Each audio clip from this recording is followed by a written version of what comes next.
June 2023, I'm taking this beautiful BMW R850C from the south of Spain to my home in the northwest of Ireland. The plan is to spend 5 days riding north through Spain and France, board a ferry in Cherbourg before arriving in Ireland and home. But after spending 2 years in the dark underground garage in Cordoba, I need to resurrect the old girl and hope that nothing goes wrong.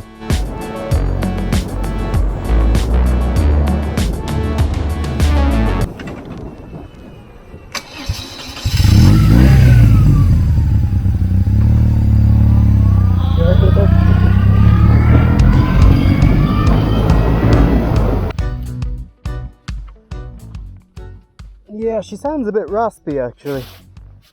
I hope that's alright. I am not a mechanic at all. But yeah, she did conk out once. Maybe I'm just being a bit rough on her after such a long time. But I've a boat to catch, so problem or not, I just have to hit the road, crossing my fingers that it's nothing serious and everything will be fine. Let's go. Though I'm hungry to get back on the road, I'm sad to be leaving my girlfriend in Cordoba. And when you're not fully happy to be leaving somewhere, I find it's easiest just to get as far away as fast as possible, so there's no second thoughts. Time to hit the motorway.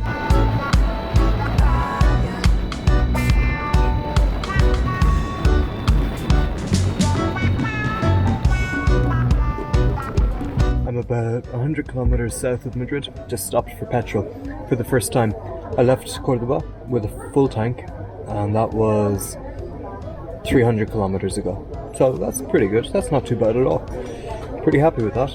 And it seems to have cleared up here. Once we got over the mountains from Andalusia into Castilla-La Mancha, the clouds have more or less dispersed. Not dispersed, but they're not full of rain. You can see a few showers on the horizon, but so far I've been lucky. So I'm going to chance taking off this clown coat and putting the lining into my jacket, because it is actually fairly chilly now. It can't be more than maybe 20 degrees. So it's a bit chilly, alright.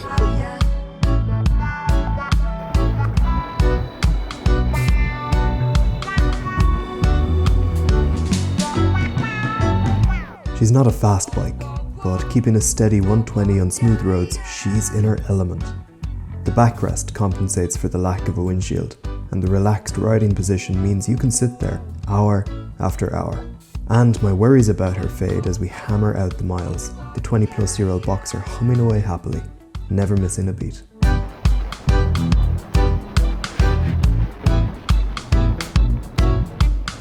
The glamour of motorbike travel, huh? We've done exactly 600 kilometers in the last, and it's not gone past 7 and a bit hours.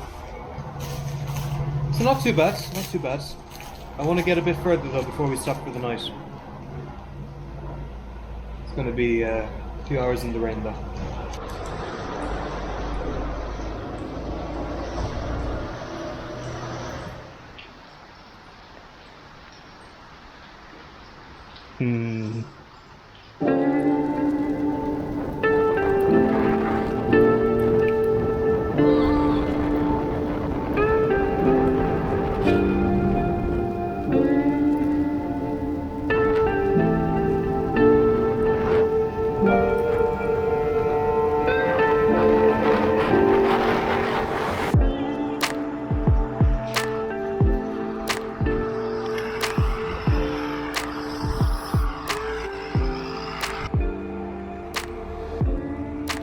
Spectacular.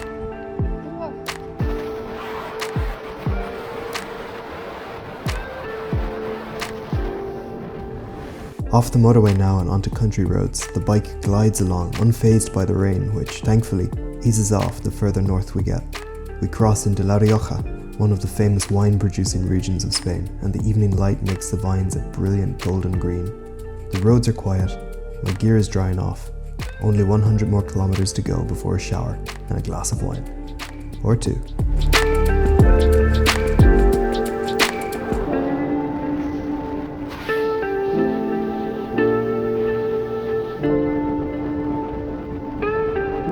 Made it. We're here at exactly 2 minutes to 9. So it was 2.5 hours. No motorway, all nice national roads. really nice. And I don't know how we did it, but like aside from the half hour of rain just as we were leaving, it wasn't a drop. It was lovely and sunny actually, but all the time to my left and slightly behind I could see the massive dark clouds that I thought I was going to ride into. I don't know, it just must have never moved, or else we just kept one step ahead of it. Anyway, I'm not complaining. I am knackered, so I'm going to go in and check this place out. I've booked a room in a hostel for the night. It's been 10 hours nearly non-stop riding today. I'm damp, tired, and in no mood to be blowing up an air mattress. So it's a night for a hot shower and a bed, but only after going out looking for a bar. Oh, fuck's sake. You'd swear I did this on purpose. It's the Irish bar. Oh, we're not going there. Finding a bar and having a tapa with a generous glass of Rioja before heading back and trying to sleep. I need to get earplugs for when I'm doing full days on the bike like today. My ears are ringing so badly that I can't sleep. A few years ago, back when I was young, I spent a few years playing in a hard rock band, and ever since then it doesn't take much to set my ears ringing. And yeah, apparently the 9 hours on the bike today with all the wind noise, it's just set them off, as if I was at a concert in front of all, like, the PA. Yeah. Good morning from Pamplona. The city famous for its setting in Hemingway's The Sun Also Rises and its insane annual festival, which involves running hell for metal through the streets in front of a herd of rampaging bulls, Pamplona starts the day off by treating me to overpriced toast and a glitchy GPS. Luckily, the mountains aren't hard to see, so I turn north for the Pyrenees and France.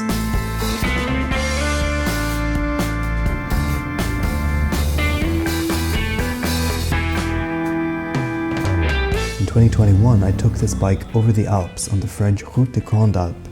Now I'm taking it over the Pyrenees. Mountain roads are not what this bike was made for, but what she lacks in lean angle, she makes up for with dual front discs and heaps of low-down torque. And while she won't be the fastest bike on the twisties, she'll definitely be the best looking. The mountain pass is gorgeous, fresh and green and full of early summer energy, but it's too short. The Pyrenees is a narrow east-west band that forms the Spanish-French border, so if you're only heading north or south, you'll be over them before you know it, gliding down and away from the mountainside and through picturesque French villages.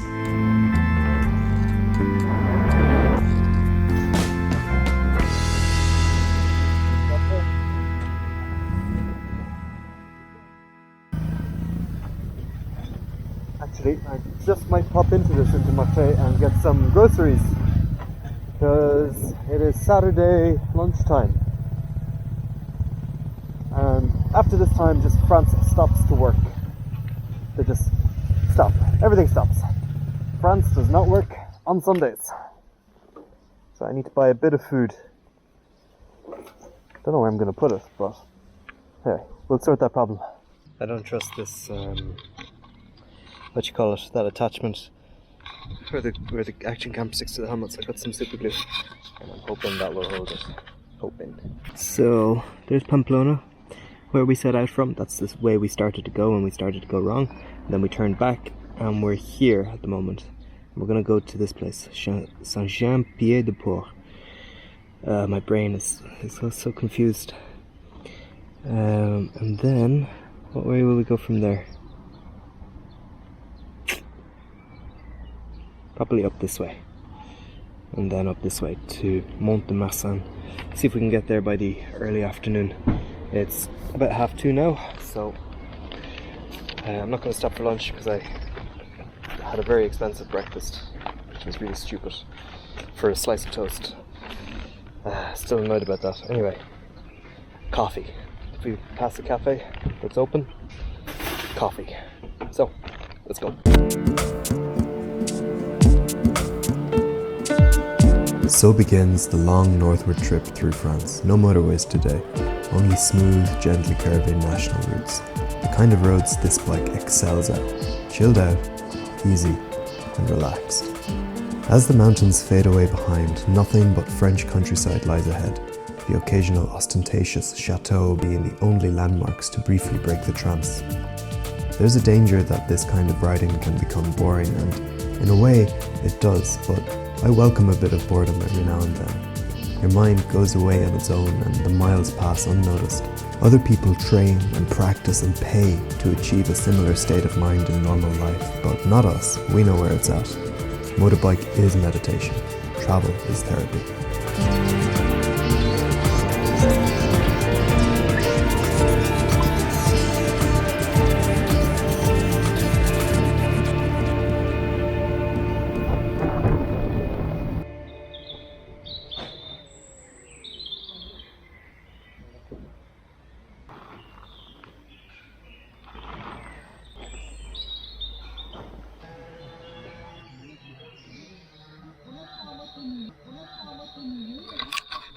Now, all set up for the night. I was thinking about it and I realised maybe I don't actually hate camping per se. Maybe I just hate camping without any camping gear. Because every time up until now I've just been sleeping on the ground with my jacket under my head. So yeah, we splashed out and bought a double air mattress because we need a double one for when Marina's here with me. And we don't have a pump for it, that's the only thing. But god damn it, I didn't do 15 years of classical vocal education for nothing. These lungs still got puff in them, so yeah, it's not too bad. I'll pump it up a bit more when I'm ready to sleep. They're on the wine, and I think we should join them. And you'll have to excuse me, I don't have a suitable drinking vessel, so cheers.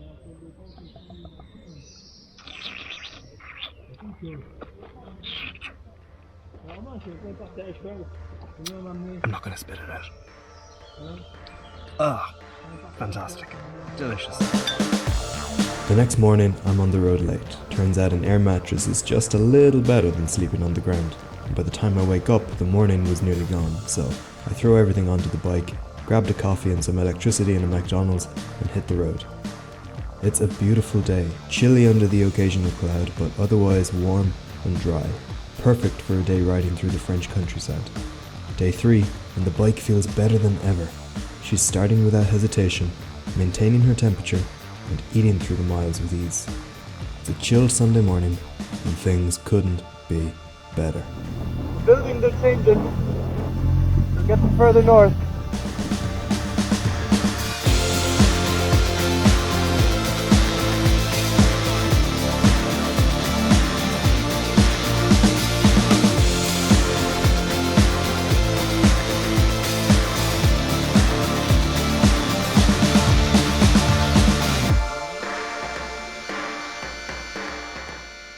I think I had a wasp in my jacket. I just got stung in my sleeve.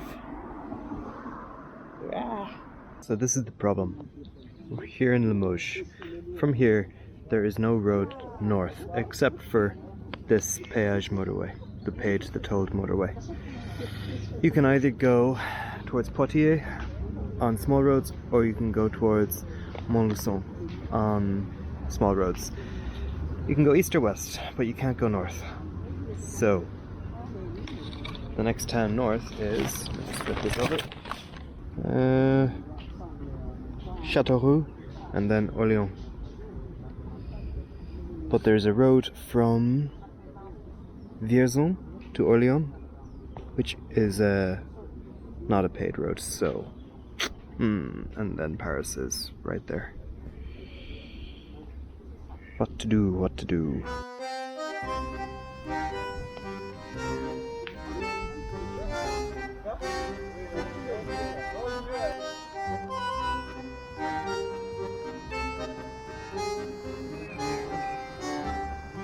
Hello. Sorry, I don't speak French. I'm going to spin into Limoges, into the town, and try and find a grocery shop to get some food for tonight, and maybe even a coffee if I'm lucky.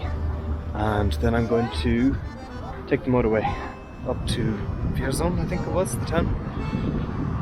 And yeah, I'm going to have to pay for it, but it'll save me time, and time is money too. So, that's what I'm going to do. I have decided. Let's hit the road. But it turns out that the stretch of motorway between Limoges and Vierzon isn't tolled. The péage actually begins at Vierzon towards Orléans and Paris. So I racked up a bunch of free miles, and good thing too, as nowhere in Limoges was open to get food. As I said, France does not work on Sundays, and fair play to them for that. Though now, it has left me in a bit of a tricky situation. Closed, closed, closed, closed, closed, closed, open.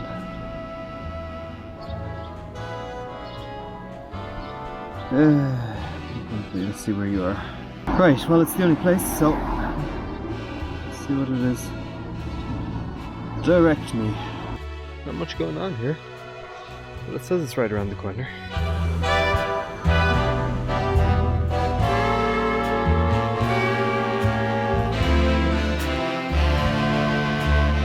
Hey, here we go. Perfect.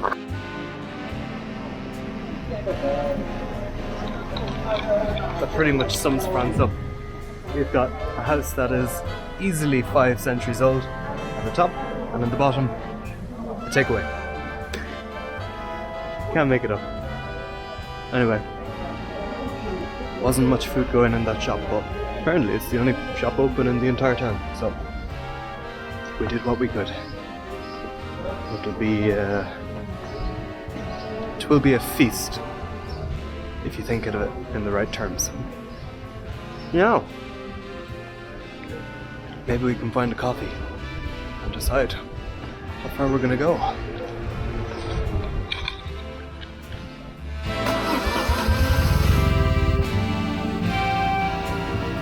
Oh, sit right in here. Perfect. Bonjour.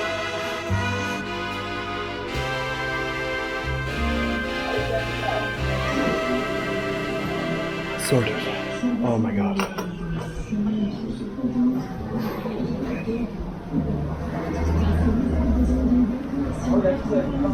Thumbs up. Solid. Coffeeed up, I decide to keep going towards Orléans. I have OMD stuck in my head. It's a glorious evening and the road is fairly quiet. And here comes that feeling.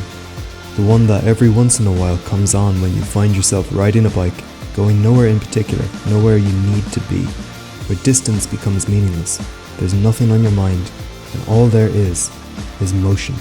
It's hard to describe. It's not freedom, it's not joy or calmness, though it is all of that. It's an intense sense of life, of experiencing life, of relishing physical and mental harmony whilst accepting it's surely not going to last, or it could all change in an instant. But you know what? That's okay. When the ride ends in traffic around Orléans, that's okay. The campsite is closed, that's okay. We just keep going.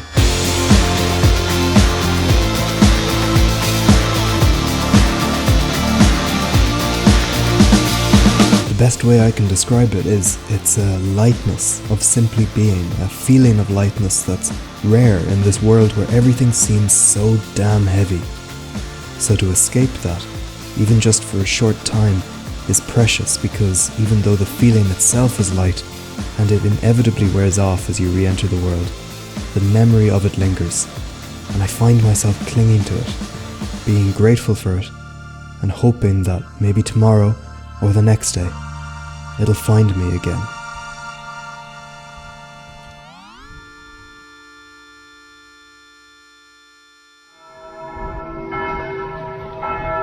Good morning from Orléans. This is the cathedral. It's just gone 12 o'clock. This morning, left the campsite. Campsite was a tenner. Went to the McDonald's to charge my stuff. And yeah, now we're here. Gonna walk around the city, see what it's all about.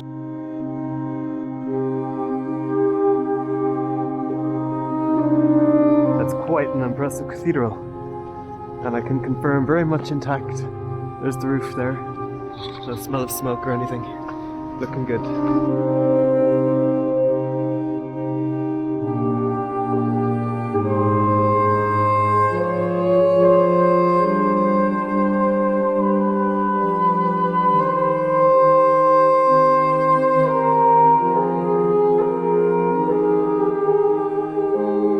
Look, the roof isn't perfectly straight.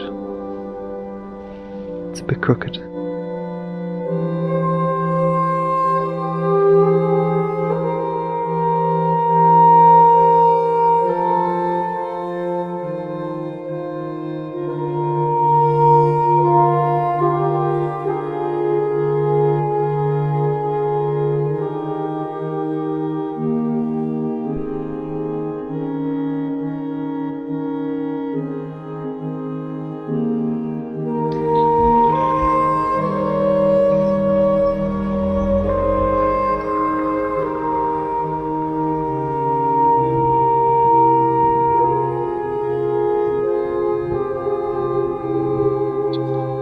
That's a cathedral and a half, and lots of herself around.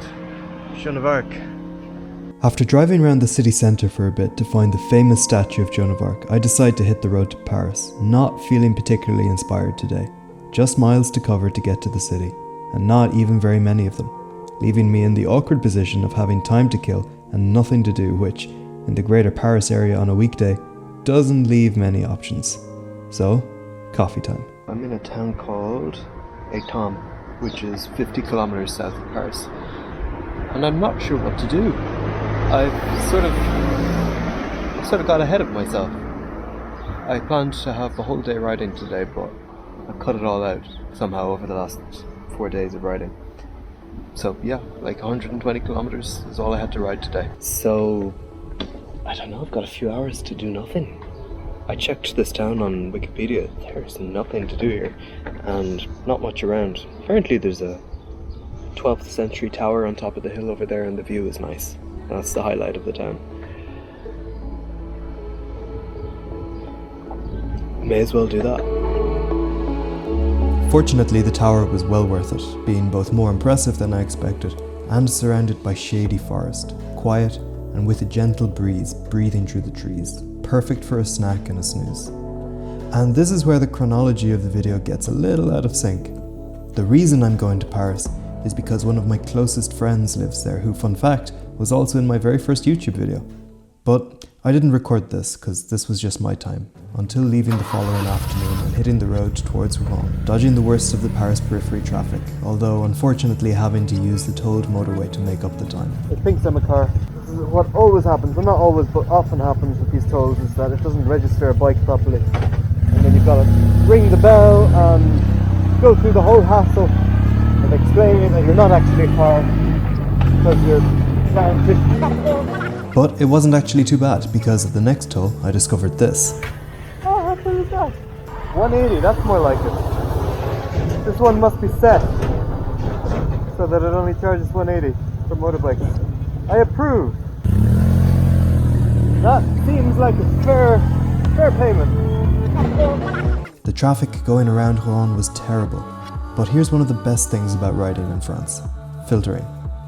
France, and specifically the north of France, is really accustomed and considerate to motorbikes, being the only place I rode where when traffic builds up, cars automatically move to either side of their lane, creating a centre lane for two-wheeled vehicles to filter through, easing congestion, allowing us to maintain airflow around our engines, and generally making it safer for everyone. Huge thumbs up to France. Not you, Marseille, you're chaos. But even this couldn't get me through to beat the French closing times for campsites. Well, that was a more stressful evening than I anticipated it being. The traffic around Rouen it took a while to get around, so by the time I just got out of the city I realised it was getting towards 6 o'clock. And of course with campsites here closing at 7, I was like, oh shit, we better find somewhere to stay fast.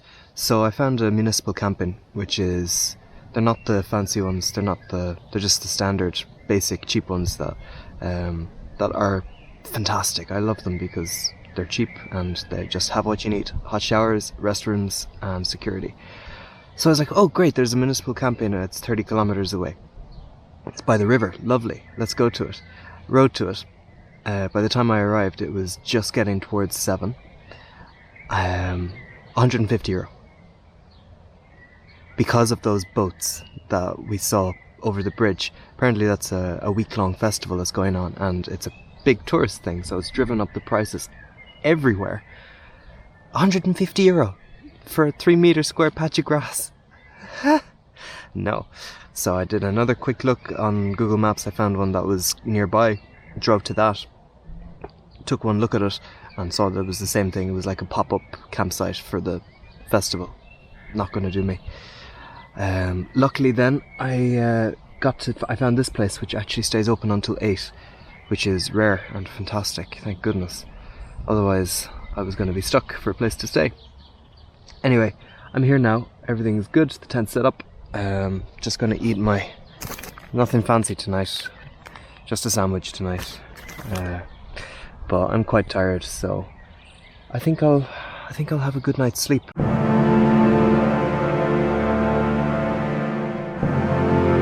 I did, and I woke up hungry to begin the day I'd been looking forward to the most since setting out. A day riding along the World War II D-Day beaches of Normandy.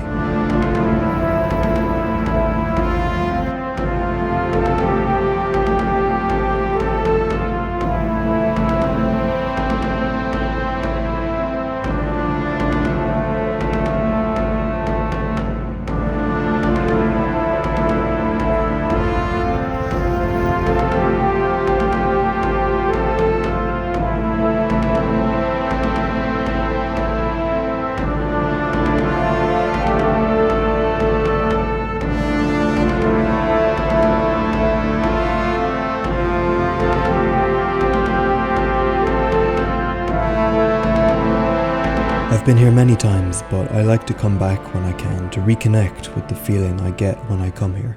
And it's powerful, uncompromising. It's something that takes you out of yourself, out of your little world with all your little problems, and takes you high above it all, as if to show you, look at what was done here. Look at what was broken and what was begun. It puts life into context and forces you to pause, reflect, and appreciate. And it's a reminder that we can't ever relax our guard over what we have and what we all have a responsibility to protect. This is quite poetic. I'm cutting my cheese over a map of Normandy. Normandy was worth liberating just for the cheese. I've been looking forward to this for a while. Some apricot jam, some bread, and some fuet, which is actually Spanish, but feeling second homesick, I suppose. So I will sign off here, guys, because it's getting kind of late and I want to eat, and I'm going to eat ravenously, and I don't want you to see that. I will see you in the morning for the final day, the boat, and whatever else happens. Good morning. It is ridiculously early. It's not even 8 o'clock yet. I've been awake since dawn. Woke up because I was cold and couldn't go back to sleep because people started moving, getting up very early here. They go to bed early, and God, do they get up early here. So I have to wait until 8:30 in order to get out of the campsite, so I'm just kind of sitting here. I really need coffee.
Met a German guy on the dock yesterday and we were chatting for a few hours. He's riding a beautiful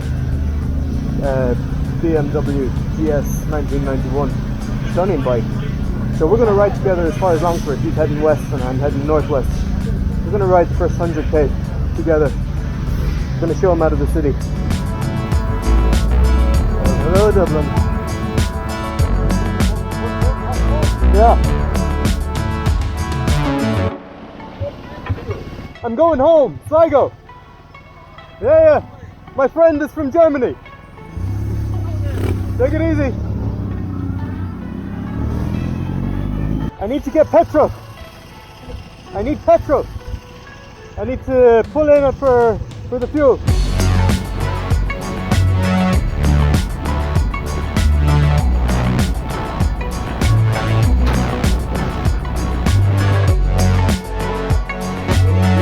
Here.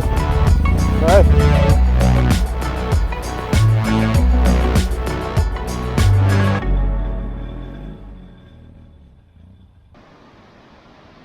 Hey, summer is here. Well, that's it. Back in the northwest of Ireland. Back for the good old Irish summer. Been back a few days now, and I put the BMW in the garage because I'm on the Triumph now for the next while. It's the joys of having two bikes. You can't ride both at the same time. So that's it. I hope you enjoyed this this little trip from the south of Spain to the northwest of Ireland. And the south of Spain seems like a world away at the moment. At least it's not raining for now. Oh, as if on cue, it's starting to rain. So yeah, the bike made it, no problem.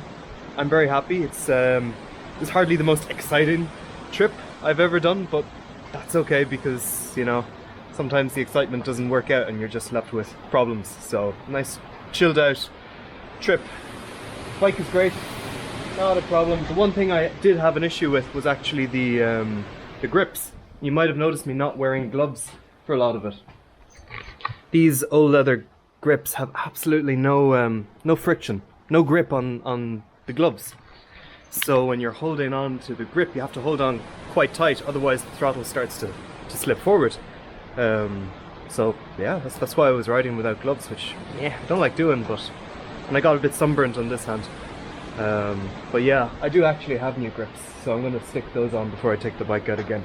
And hopefully in the future fix that wonky indicator that's been broken for ages. But that piece alone, because it's, you know, this bike, it's like 200 or 300 euros just for that little piece. So it's not an expense I can afford for a cosmetic detail at the moment. That's it, yeah. Not much else to say.